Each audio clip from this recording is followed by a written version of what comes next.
오늘 우리에게 주시는 하나님 말씀은 열왕기하 19장 32절부터 35절입니다.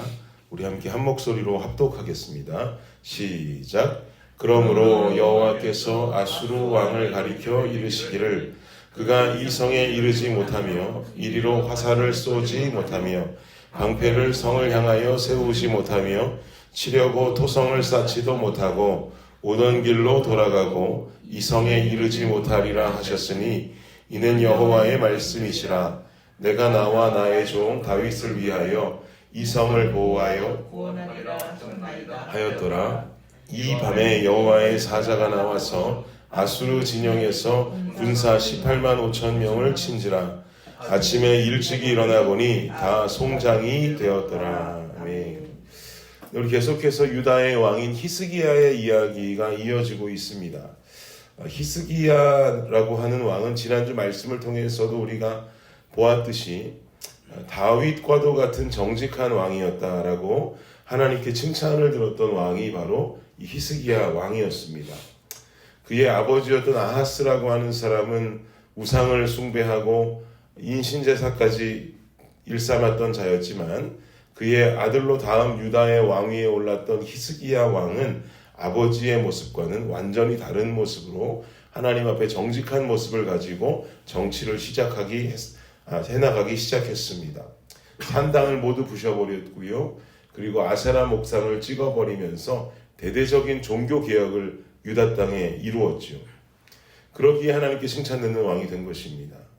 그러나 여러분 지난주 말씀 기억해 보시면 그가 그의 초심을 14년 만에 잃어버리게 되면서 아수르가 계속 공격하고 올라오면서 유다를 위협하자 아수르에게 조공을 바치고 심지어 성전 기둥에 발라두었던 금까지 다 긁어서 아수르에게 갖다 바치는 잘못된 모습을 보여준 왕이 히스기야였었죠. 여기까지 다들 기억나실 겁니다.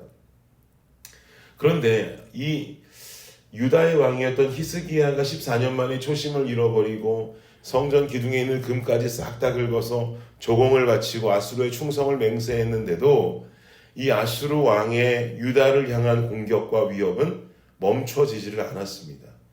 아수르의 군대 장관인 랍사게라는 자가 하나님을 조롱하고 그 뒤에 아수르의 왕인 사네립도 하나님을 조롱합니다. 아수르의 신을 이길 신이 없다. 하나님이라고 하는 신이 우리의 신을 이길 수가 없다라고 말하면서 하나님의 능력과 힘을 조롱하기 시작합니다.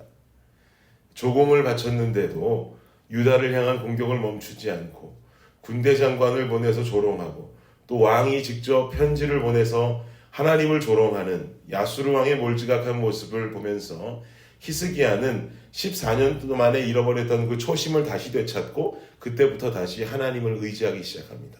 주님께로 돌아가는 것이죠. 19장 14절과 15절 보십시오. 14절 15절 읽겠습니다. 시작. 히스기야가 사자의 손에서 편지를 받아보고 여호와의 성전에 올라가서 히스기야가 그 편지를 여호와 앞에 펴놓고 그 앞에서 히스기야가 기도하여 이르되 그릇들 위에 계신 이스라엘의 하나님 주는 천하 만국의 홀로 하나님이시라. 주께서 천지를 만드셨나이다. 아멘. 히스기야는 사네립이 보낸 조롱의 편지를 들고 여호와의 성전으로 갑니다.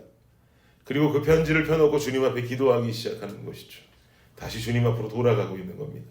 다시 하나님 앞으로 돌아오는 히스기야의 모습이죠. 초심으로 돌아가서 하나님을 향해서 기도하고 있는 올바른 모습입니다. 그러자 하나님께서는 이런 히스기야의 기도를 들으십니다. 그리고는 이사야를 통해서 응답을 전하시는데 그 내용이 바로 오늘 본문의 내용이 되는 거예요. 오늘 본문 32절 33절 다시 한번 읽어볼까요? 32절 33절입니다. 시작. 그러므로 여호와께서 아수르 왕을 가리켜 이르시기를 그가 이 성에 이르지 못하며 이리로 화살을 쏘지 못하며 방패를 성을 향하여 세우지 못하며 치려고 토성을 쌓지도 못하고 오던 길로 돌아가고 이 성에 이르지 못하리라 하셨으니 이는 여호와의 말씀이시라. 아멘. 하나님께서 당신의 백성들의 편을 들고 진노하시면서 선포하시는 겁니다. 너희 아수르는 화살도 쏘지 못할 것이다. 방패를 세우지도 못할 것이다. 토성을 쌓지도 못할 것이다. 오던 길로 돌아가고 이성에 이르지 못할 것이다 라고 말씀하시는 거죠. 여기서 끝이 아닙니다. 34절 35절도 보십시오. 시작. 내가 나와 나의 종 다윗을 위하여 이성을 보호하여 구원하리라 하셨나이다 하였더라. 이 밤에 여호와의 사자가 나와서 아수르 진영에서 군사 18만 5천 명을 친지라. 아침에 일찍이 일어나 보니 다 송장이 되었더라. 아멘. 이성을 보호하여 내가 구원할 것이다. 그리고는 말만 그렇게 하신 것이 아니라 실제로 여호와의 사자가 나타나서는 아수르 진영의 18만 5천 명의 군사를 싹 다 송장으로 만들어버립니다. 가끔 아이들과 함께 놀이터에 가든지 혹은 실내 키즈 카페에 가든지 이런 데 가서 아이들을 놀리다 보면 그 장소에 다른 아이들이 참 많이 놀고 있는데도 내 아이의 울음소리는 기가 막히게 구분이 돼서 귀에 들립니다. 20명이 있든 30명이 있든 상관이 없이 더 많은 아이들이 있다 그래도 엄마의 귀에는, 아빠의 귀에는 내 아이가 울고 있는 울음소리가 정확히 구분되어서 그 소리가 들리자마자 그쪽을 딱 쳐다보는 게 엄마의 마음이고 아빠의 마음입니다. 이게 바로 피가 섞여 있는 내 자식을 향한 아비와 어미의 마음이죠. 사랑인 것이죠. 사랑하는 성도 여러분, 우리는 예수님의 피값으로 생명을 얻어 이 땅에 살아가는 존재들인 줄을 믿습니다. 이 진리의 소식을 모두들 믿으시지요. 당신의 피값으로 우리를 사신 그 아버지의 사랑, 그 사랑을 누구도 부인할 수 없습니다. 그러면 내 하나님 아버지의 귀에 나의 울음소리는 정확히 들리겠습니까? 정확히 들리지 않겠습니까? 주님은요, 나의 신음소리마저 들으시는 아버지 하나님이신 줄을 믿습니다. 신음소리마저 들으시는 주님께서 홀로 울며 부르짖는 내 기도를 듣지 않으실 리가 없지요.